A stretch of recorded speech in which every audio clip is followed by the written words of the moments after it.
Aku menemukan kotak musik tua di bawah ranjang pengantin kami. Saat membukanya, musiknya berbunyi dan di dalamnya ada foto suamiku dengan wanita lain yang memakai gaun pengantin.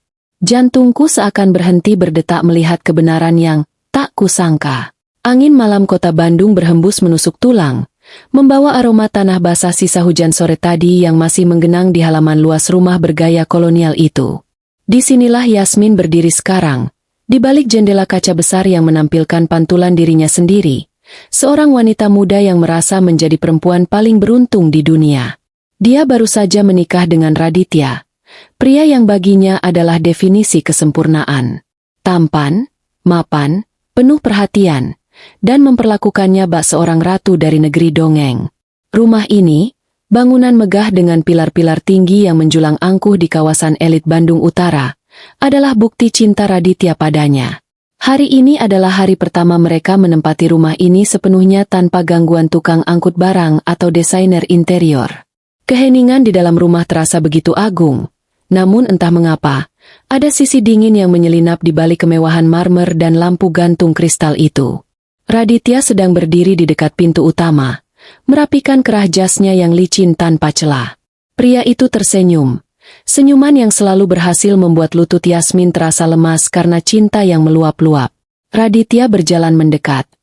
Langkah kakinya di atas lantai kayu jati terdengar berirama, tegas namun lembut. Dia membelai pipi Yasmin dengan punggung tangannya. Sentuhan itu hangat, kontras dengan udara Bandung yang dingin. Raditya berkata dengan suara baritonnya yang menenangkan bahwa ia harus pergi ke Jakarta selama 2 hari untuk urusan bisnis mendadak yang tidak bisa ditunda. Yasmin sebenarnya ingin merengek, ingin menahannya agar tetap tinggal di rumah baru mereka, menikmati masa-masa pengantin baru yang seharusnya penuh dengan kebersamaan. Namun, Yasmin tahu bahwa Raditya bekerja keras demi masa depan mereka, demi kerajaan kecil yang sedang mereka bangun ini. Yasmin mengangguk pelan, berusaha menjadi istri yang pengertian. Raditya mengecup keningnya lama, seolah sedang menanamkan mantra agar Yasmin tetap tenang. Sebelum pergi, Raditya berpesan dengan nada yang sedikit berbeda, lebih serius dan penuh penekanan. Ia meminta Yasmin untuk tidak perlu memikirkan soal pekerjaan lagi. Raditya ingin Yasmin berhenti dari firma akuntan tempatnya bekerja. Ia ingin Yasmin menjadi ratu di rumah ini, fokus mengurus rumah tangga, dan membiarkan Raditya yang menanggung seluruh beban dunia. Bagi Yasmin yang saat itu sedang dimabuk asmara, permintaan itu terdengar seperti bentuk perlindungan dan kasih sayang yang luar biasa, bukan sebagai jeruji besi pertama dari sebuah penjara emas yang sedang dibangun di sekelilingnya. Suara deru mesin mobil mewah Raditya perlahan menjauh, menghilang di balik gerbang besi hitam yang tinggi menjulang. Kini, Yasmin benar-benar sendirian. Rumah besar itu mendadak terasa 2 kali lebih luas dan 10 kali lebih sunyi. Suara detak jam dinding antik di ruang tengah terdengar seperti detak jantung raksasa yang mengawasi gerak-gerik Yasmin. Untuk mengusir rasa sepi yang mulai merambat naik ke tengkuknya, Yasmin memutuskan untuk menyibukkan diri. Dia ingin menata ulang kamar tidur utama mereka, tempat yang akan menjadi saksi bisu kehidupan pernikahannya dengan Raditya.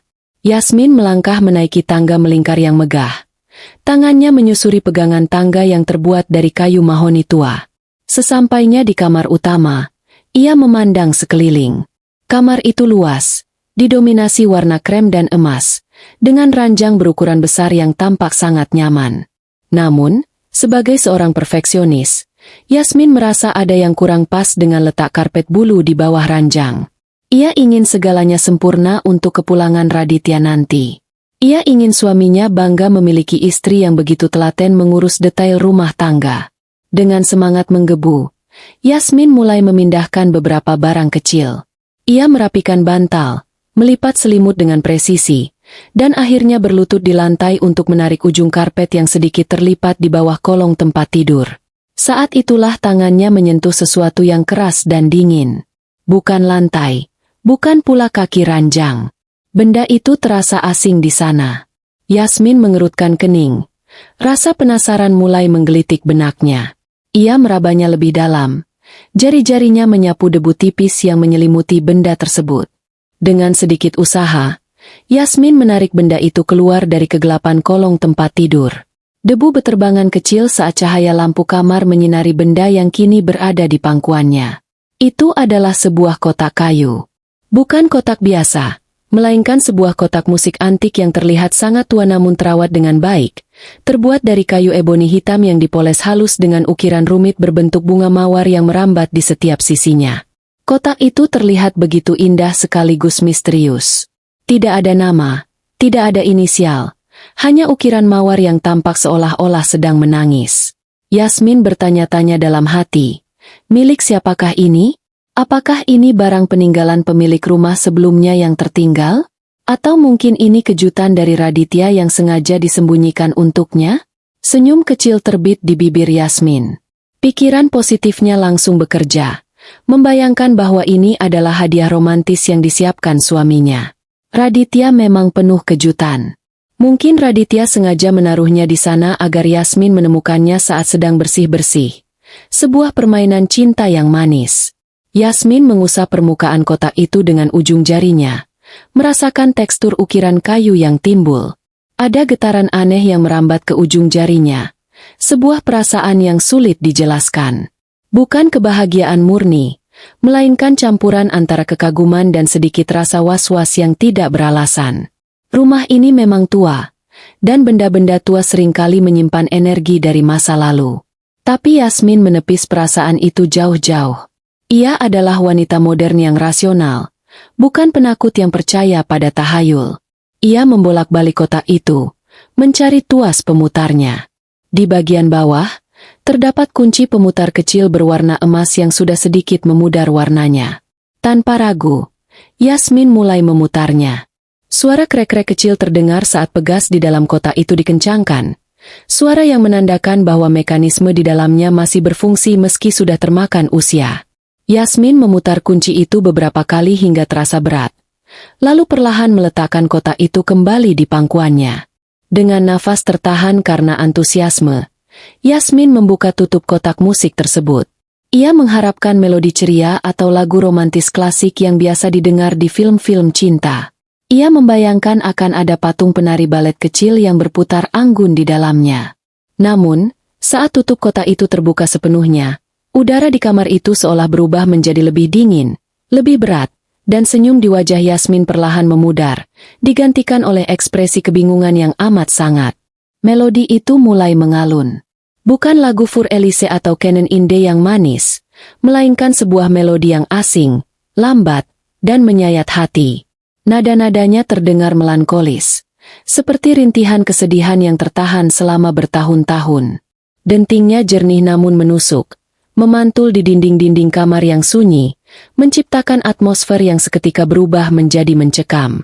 Yasmin terpaku, bulu kuduk di lengannya meremang bukan karena dinginnya AC, melainkan karena aura kesedihan yang begitu pekat memancar dari melodi kotak musik itu.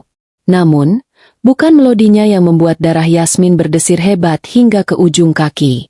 Matanya kini terpaku pada bagian dalam kotak musik itu. Tidak ada penari balet. Tidak ada perhiasan berlian. Di balik kaca buram yang menjadi pelapis bagian dalam tutup kotak, terselip sebuah foto tua berwarna sepia yang mulai menguning di bagian ujungnya. Foto itu menampilkan sepasang pengantin yang sedang berdiri bersisian dengan latar belakang sebuah taman bunga yang tampak familiar. Yasmin menyipitkan matanya, mendekatkan kotak itu ke wajahnya untuk melihat lebih jelas. Jantungnya mulai berpacu lebih cepat. Dentumannya terdengar riuh di telinganya sendiri, menyaingi suara denting musik yang masih terus berputar. Pria di dalam foto itu, dengan senyum karismatik yang memamerkan deretan gigi putih rapi dan tatapan mata yang tajam namun teduh, adalah Raditya. Tidak salah lagi, itu adalah suaminya. Potongan rambutnya sedikit berbeda, terlihat lebih muda beberapa tahun, namun gurat wajah dan cara berdirinya yang gagah adalah milik Raditya yang ia kenal, Raditya yang baru saja pamit pergi ke Jakarta. Tangan Yasmin mulai gemetar. Tatapannya beralih ke sosok wanita di samping Raditya. Wanita itu cantik, dengan rambut panjang bergelombang yang dibiarkan terurai indah. Ia tersenyum bahagia, menatap Raditya dengan penuh pemujaan. Tatapan yang sama persis dengan cara Yasmin menatap Raditya setiap pagi. Namun yang membuat nafas Yasmin tercekat hebat hingga ia harus membekap mulutnya sendiri adalah gaun yang dikenakan wanita itu. Gaun pengantin itu. Yasmin mengenali setiap detailnya. Renda Prancis yang rumit di bagian lengan, potongan leher yang elegan, hingga jatuhnya kain satin yang membalut tubuh wanita itu. Itu adalah gaun pengantin yang sama persis dengan yang dipakai Yasmin saat pernikahannya dengan Raditya bulan lalu. Raditya bilang, gaun itu ia pesan khusus dari desainer kenalannya di Paris, satu-satunya di dunia, dibuat eksklusif hanya untuk Yasmin sebagai bukti cinta abadinya. Raditya bilang tidak ada wanita lain yang pernah atau akan memakai gaun seindah itu. Kepala Yasmin terasa pening, seolah-olah lantai kamar itu baru saja ditarik paksa dari bawah kakinya. Dunia dongeng yang ia bangun dalam pikirannya retak seketika. Berbagai pertanyaan menyerbu benaknya tanpa ampun. Siapa wanita ini? Kenapa Raditya berfoto dengannya memakai baju pengantin? Apakah ini pernikahan sebelumnya yang tidak pernah diceritakan Raditya? Jika Raditya duda, kenapa dia mengaku lajang di semua dokumen pernikahan mereka? Dan kenapa wanita itu memakai gaun eksklusif miliknya? Rasa mual menyerang perut Yasmin. Ia merasa dikhianati, dibohongi mentah-mentah. Air mata mulai menggenang di pelupuk matanya. Panas dan mendesak keluar. Ia ingin melempar kotak musik itu ke dinding. Ingin menghancurkannya berkeping-keping agar melodi menyedihkan itu berhenti berbunyi. Agar foto itu lenyap dari hadapannya. Namun, rasa ingin tahunya menahan ledakan emosi itu. Yasmin, meski hatinya hancur, memiliki sisi logis yang mulai berteriak memintanya untuk tidak gegabah. Ia perlu tahu siapa wanita ini sebelum ia mengonfrontasi Raditya. Dengan tangan yang masih gemetar hebat, Yasmin mencoba mengeluarkan foto itu dari selipannya. Foto itu terasa rapuh di jari-jarinya yang basah oleh keringat dingin. Saat ia berhasil menarik foto itu keluar, ia membalikannya, berharap menemukan sebuah nama atau tanggal. Kosong.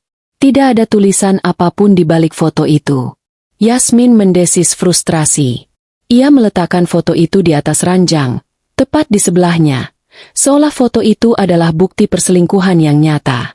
Mata Yasmin kembali tertuju pada kotak musik yang kini sudah berhenti berdenting karena pegasnya habis. Ia meraba bagian dalam kotak itu, tempat yang tadinya tertutup oleh mekanisme musik. Bagian dasarnya dilapisi kain bludru merah marun yang terlihat sedikit gembung, tidak rata seperti kotak perhiasan pada umumnya. Insting Yasmin menajam. Ia menekan-nekan lapisan bludru itu. Ada ruang kosong di bawahnya. Bunyinya terdengar berongga saat diketuk pelan dengan kuku. Yasmin mencari celah di pinggiran kain bludru itu. Kukunya yang terawat mencungkil sisi pojok kain dengan kasar. Tidak peduli jika itu akan merusak keindahan kotak tersebut. Dengan sedikit paksaan, lapisan bludru itu terangkat. Di bawahnya, terdapat sebuah lempengan kayu tipis yang berfungsi sebagai dasar palsu. Jantung Yasmin berdegup kencang lagi. Kali ini karena adrenalin penemuan.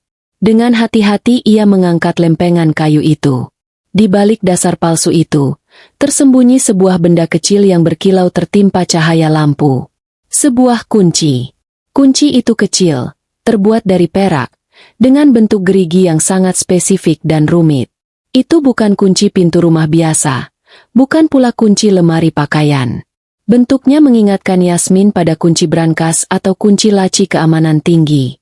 Yasmin mengambil kunci itu, merasakan dinginnya logam menyentuh kulit telapak tangannya. Pikirannya langsung melayang pada ruang kerja pribadi Raditya di lantai bawah. Ruangan yang selalu tertutup rapat. Raditya pernah bilang ruangan itu berisi dokumen-dokumen klien penting dan data perusahaan yang sangat rahasia. Sehingga Yasmin dilarang keras masuk ke sana, apalagi membersihkannya. Raditya selalu memegang kuncinya sendiri, dan tidak ada kunci cadangan yang diberikan pada Yasmin. Kecurigaan Yasmin kini bercabang menjadi ketakutan yang lebih gelap. Ini bukan sekadar masalah perselingkuhan atau pernikahan masa lalu yang disembunyikan. Seseorang tidak menyembunyikan foto pernikahan dan kunci rahasia di dasar palsu kotak musik jika itu hanya kenangan masa lalu yang manis. Ini adalah rahasia yang sengaja dikubur dalam-dalam. Yasmin menggenggam kunci itu erat-erat hingga buku-buku jarinya memutih. Wajah Raditya yang tersenyum manis di ingatannya kini berubah menjadi seringai yang menakutkan. Apa yang sebenarnya disembunyikan suaminya di ruang kerja itu? Dan yang lebih penting, di mana wanita di dalam foto itu sekarang? Kenapa foto bahagianya berakhir di dalam kotak musik yang disembunyikan di kolong tempat tidur? Seolah-olah dia adalah hantu yang ingin dilupakan? Yasmin berdiri. Kakinya terasa goyah namun tekadnya mulai membaja. Air matanya sudah kering, digantikan oleh tatapan mata yang nyalang penuh tanda tanya. Ia harus masuk ke ruang kerja itu. Ia harus tahu kebenarannya, meskipun kebenaran itu mungkin akan menghancurkan hidupnya selamanya. Dengan kunci perak di genggaman dan foto misterius di tangan lainnya, Yasmin melangkah keluar kamar, menuruni tangga menuju ruang kerja terlarang suaminya, menuju awal dari mimpi buruk yang sesungguhnya. Yasmin berdiri mematung di tengah kamar. Foto wanita itu dan kunci perak kecil di tangannya terasa membakar telapak tangannya. Haruskah ia langsung menyerbu ruang kerja Raditya? Haruskah ia membongkar laci itu sekarang juga? Tapi bagaimana jika Raditya benar? Bagaimana jika ini hanya sebuah kesalahpahaman konyol? Yasmin menggelengkan kepalanya, berusaha mengusir kabut yang memenuhi otaknya. Dia adalah seorang istri. Dia harus percaya pada suaminya terlebih dahulu. Menuduh tanpa bukti adalah racun dalam pernikahan. Dengan tangan yang masih gemetar hebat, ia memutuskan untuk melakukan hal yang paling logis, menelepon Raditya. Jantungnya berdebar kencang.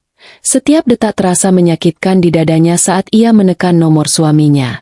Nada sambung berbunyi sekali, 2 kali, 3 kali. Rasanya seperti selamanya. Yasmin hampir menyerah ketika akhirnya terdengar suara berat Raditya yang ia cintai. "Halo, sayang? Tumben telepon. Kangen ya?" Suara Raditya terdengar ringan dan penuh canda. Seperti biasa. Napas Yasmin tercekat. Ia mencoba berbicara, tetapi yang keluar hanyalah isakan tertahan. "Yasmin? Halo? Kamu di sana? Kenapa? Sayang? Ada yang salah?" Nada suara Raditya langsung berubah cemas. "Radit." Yasmin akhirnya berhasil bersuara, meskipun serak dan bergetar. Aku menemukan sesuatu." "Menemukan apa? Uang? Perhiasan pemilik rumah lama?" Raditya masih berusaha melucu, tapi Yasmin tidak bisa tertawa. "Sebuah kotak musik. Di bawah ranjang kita," kata Yasmin pelan. Hening sejenak di seberang sana. Hening yang terlalu lama, yang membuat perut Yasmin melilit. "Kotak musik?" ulang Raditya. Nadanya kini datar. "Dan di dalamnya ada foto," lanjut Yasmin. Air matanya mulai mengalir. "Foto kamu dengan wanita lain. Dia memakai gaun pengantin. Radit, gaun yang sama persis seperti gaun pernikahanku." Yasmin menunggu bantahan, menunggu penjelasan, menunggu amarah. Yang ia dapatkan justru di luar dugaannya. Raditya tertawa. Bukan tawa terbahak-bahak, tapi tawa ringan yang meremehkan, seolah Yasmin baru saja menceritakan lelucon yang konyol. "Ya ampun, Yasmin, kirain ada apa? Kamu sampai nangis gitu cuma karena itu?" Hati Yasmin terasa seperti diremas.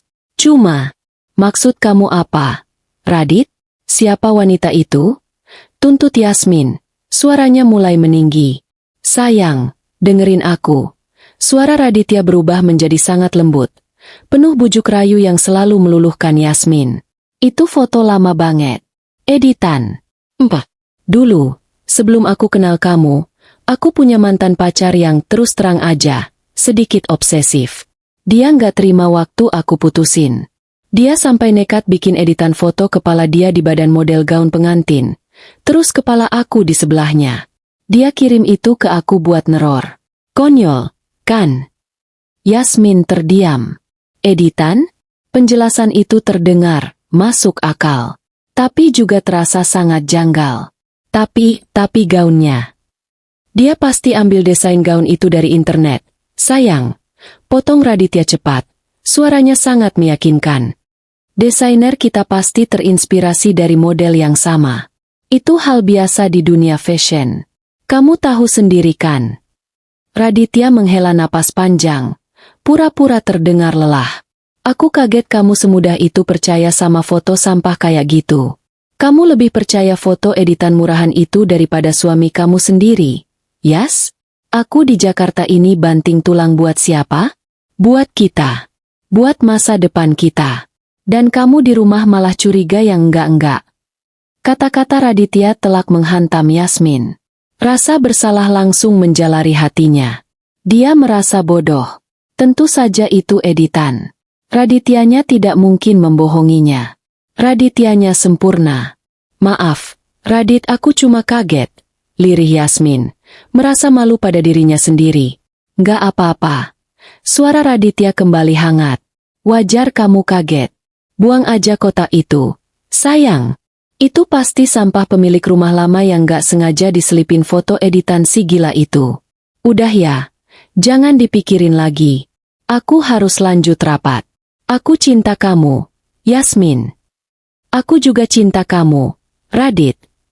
Panggilan itu ditutup. Keheningan rumah kembali menyergap Yasmin. Dia terduduk lemas di tepi ranjang. Penjelasan Raditya terasa seperti balsam yang menenangkan lukanya. Itu hanya editan. Mantan pacar obsesif. Ya, itu pasti jawabannya. Yasmin menghela napas lega. Ia memandangi foto di tangannya. Senyum wanita itu. Clara, tidak. Wanita editan itu terlihat begitu nyata. Yasmin hampir saja membuang kotak itu ke tempat sampah sesuai perintah Raditya. Namun, saat ia hendak mengambil kotak itu, matanya tertuju pada kunci perak kecil yang masih tergeletak di atas nakas. Raditya tidak menjelaskan soal kunci. Raditya juga tidak menjelaskan kenapa kotak berisi foto sampah itu ada di bawah ranjang pengantin mereka. Benih keraguan yang tadinya hampir mati, kini disirami lagi. Raditya mungkin pandai merangkai kata, tapi insting Yasmin berteriak bahwa ada sesuatu yang salah. Sesuatu yang sangat salah. Yasmin yang naif mungkin akan menelan mentah-mentah penjelasan Raditya. Tapi Yasmin yang baru saja hatinya nyaris hancur, kini memiliki secercah kewaspadaan. Dia tidak bisa membuang kotak ini. Belum. Dia mengambil ponselnya lagi. Kali ini, bukan Raditya yang ia hubungi. Ia membuka kontaknya dan mencari satu nama. Fitri. Sahabatnya sejak kuliah. Seorang pengacara muda yang cerdas, skeptis, dan paling tidak mudah dibohongi di muka bumi. Yasmin menekan tombol panggil. Halo, Yas? Tumben banget nelpon jam kerja? Kangen gosip ya? Sapa Fitri ceria. Fit, aku butuh bantuan kamu, kata Yasmin. Suaranya serius, tidak ada getar ragu lagi. Bantuan sebagai pengacara. Keceriaan di suara Fitri langsung lenyap. Kenapa? Kamu ada masalah apa? Raditya, dia nggak macam-macam kan? Aku nggak tahu, Fit. Aku nggak tahu lagi mesti percaya apa. Desah Yasmin. Ini kedengarannya bakal gila banget. Tapi tolong, dengarkan aku. Yasmin menceritakan semuanya. Kotak musik, melodi aneh, foto, gaun yang identik, dan penjelasan Raditya tentang mantan pacar obsesif. Fitri dia mendengarkan, tidak menyela sedikit pun. Setelah Yasmin selesai, Fitri berdeham. Oke. Pertama, kirim foto itu ke aku sekarang juga. Foto kotaknya, foto wanitanya, sedekat dan sejelas mungkin, kata Fitri dengan nada profesional. Kedua, jangan buang apapun. Simpan kotak itu, simpan kuncinya. Jangan sentuh apapun lagi. Ketiga, Fitri berhenti sejenak. Penjelasan, mantan pacar editan, itu adalah omong kosong paling basi yang pernah aku dengar, Yas. Apalagi soal gaun. Itu terlalu spesifik. Hati Yasmin mencelos. Mendengar Fitri mengkonfirmasi keraguannya membuat ketakutannya menjadi nyata. Aku akan cek wanita ini. Yas. Aku punya akses ke beberapa database. Aku akan cari tahu dia siapa. Tapi kamu janji sama aku, kata Fitri tegas. Jangan lakukan hal bodoh. Jangan coba-coba jadi detektif sendirian. Kalau Raditya pulang, bersikaplah normal. Sepenuhnya normal. Mengerti? Yasmin mengangguk, meskipun Fitri tidak bisa melihatnya. Mengerti, Fit. Bagus. Kirim fotonya sekarang. Panggilan berakhir. Yasmin segera mengambil foto dari foto wanita itu menggunakan ponselnya, memastikan setiap detail wajah dan gaunnya tertangkap jelas. Dia mengirimkannya ke Fitri. Setelah pesan terkirim, Yasmin memegang kunci perak itu lagi. Dia menatap pintu ruang kerja Raditya di lantai bawah. Perintah Fitri untuk tidak melakukan hal bodoh terngiang di telinganya. Tapi kunci ini terasa begitu berat di tangannya, seolah memanggilnya untuk digunakan. Keraguan telah ditanam. Dan Yasmin tahu, dia tidak akan bisa tidur nyenyak malam ini. 24 jam berikutnya adalah siksaan terpanjang dalam hidup Yasmin. Dia tidak tidur sekejap pun. Setiap suara di rumah besar itu membuatnya melompat kaget. Suara derit kayu, suara angin di luar jendela, bahkan suara kulkas berdengung. Semuanya terdengar seperti langkah kaki yang mendekat. Dia bolak-balik memeriksa ponselnya setiap 5 menit, menunggu kabar dari Fitri. Tidak ada. Raditya meneleponnya 2 kali, pagi dan sore hari. Suaranya kembali normal, penuh cinta dan perhatian, menanyakan Yasmin sudah makan apa, sedang apa, dan bilang betapa ia merindukannya. Yasmin menjawab sebisanya, berusaha terdengar ceria, berusaha terdengar seperti istri naif yang sudah melupakan insiden foto editan itu.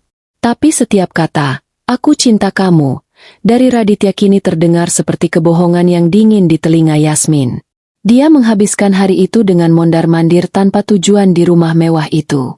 Rumah yang kemarin terasa seperti istana, hari ini terasa seperti penjara yang dingin dan asing. Dia memandangi setiap perabot mahal, setiap lukisan di dinding. Apakah wanita di foto itu pernah berdiri di tempat ia berdiri sekarang? Apakah dia pernah menyentuh piano di sudut ruangan ini? Apakah dia pernah tidur di ranjang yang sama dengan Yasmin? Pikiran itu membuatnya mual. Tepat pukul 9 malam, saat Yasmin sedang duduk di sofa ruang tengah, memeluk lututnya dalam kegelapan, ponselnya bergetar hebat di atas meja kaca. Nama, Fitri, menyala di layar. Jantung Yasmin serasa melompat ke tenggorokannya. Dia menyambar ponsel itu dengan tangan gemetar. "Fit?" sapanya. Suaranya nyaris tak terdengar. "Yasmin." Suara Fitri terdengar sangat berbeda. Tidak lagi skeptis atau profesional. Suaranya rendah, tercekat, dan penuh ketakutan. "Kamu di mana sekarang? Kamu sendirian di rumah?" Darah Yasmin terasa membeku. "Iya, aku sendirian. Raditya masih di Jakarta." "Ada apa, Fit? Kenapa suara kamu gitu? Kamu nemuin sesuatu?" Hening sejenak. Yasmin bisa mendengar Fitri menarik napas dalam-dalam, seolah sedang mengumpulkan kekuatan. "Yas, wanita di foto itu, dia bukan editan." Yasmin menutup matanya. Dia sudah tahu. Jauh di lubuk hatinya, dia sudah tahu. "Namanya Clara," lanjut Fitri. Suaranya bergetar. "Clara Anindita. Dia bukan orang sembarangan. Yas. Dia satu-satunya ahli waris perusahaan tekstil raksasa, Anindita Group. Keluarganya salah satu keluarga terkaya di Jawa Barat." Yasmin menelan ludah. Seorang ahli waris kaya. Kenapa Raditya berfoto pernikahan dengannya? Apakah Raditya? "Fitri, apa dia mantan istri Raditya?" tanya Yasmin, takut mendengar jawabannya. "Aku nggak tahu statusnya, Yas, tapi..." Fitri terdiam lagi. Kali ini lebih lama. "Tapi apa, Fit? Jangan bikin aku gila," pekik Yasmin. Kesabarannya habis. "Yasmin, Clara Anindita dilaporkan hilang. Setahun yang lalu." Seluruh udara di ruangan itu seakan tersedot habis. Yasmin terengah-engah, mencoba bernapas tapi paru-parunya menolak. "Hilang? Bukan selingkuhan. Bukan mantan istri yang diceraikan. Tapi hilang. Hilang maksud kamu diculik?" "Aku nggak tahu," jawab Fitri cepat. Laporannya buntu. Dia dilaporkan hilang oleh keluarganya sekitar setahun yang lalu, tepatnya 3 minggu setelah pernikahannya. Berita-berita lama yang aku gali menyebutkan kalau suaminya bilang Clara labil secara emosional dan kabur dari rumah karena depresi pasca nikah. Tapi keluarganya, terutama kakak laki-lakinya, nggak pernah percaya. Mereka bilang Clara nggak mungkin kabur. Dunia Yasmin berputar. Pernikahan. 3 minggu setelah pernikahan. Siapa nama suaminya? Fit? Tanya Yasmin.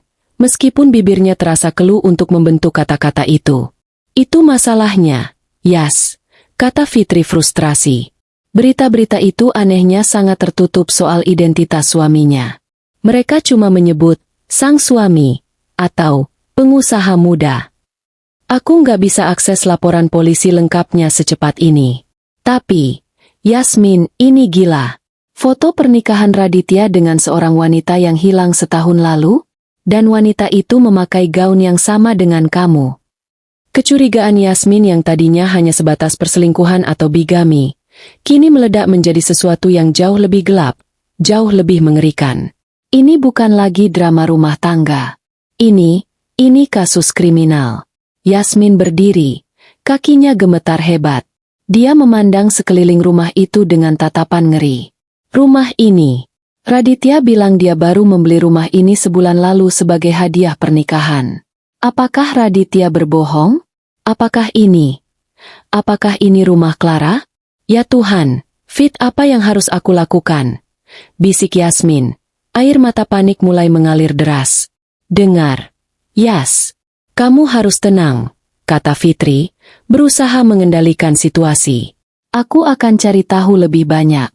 Aku akan coba hubungi kakak laki-laki Clara. Tapi untuk sekarang, kamu harus tetap pura-pura nggak tahu apa-apa. Jangan konfrontasi Raditya. Apapun yang terjadi, jangan.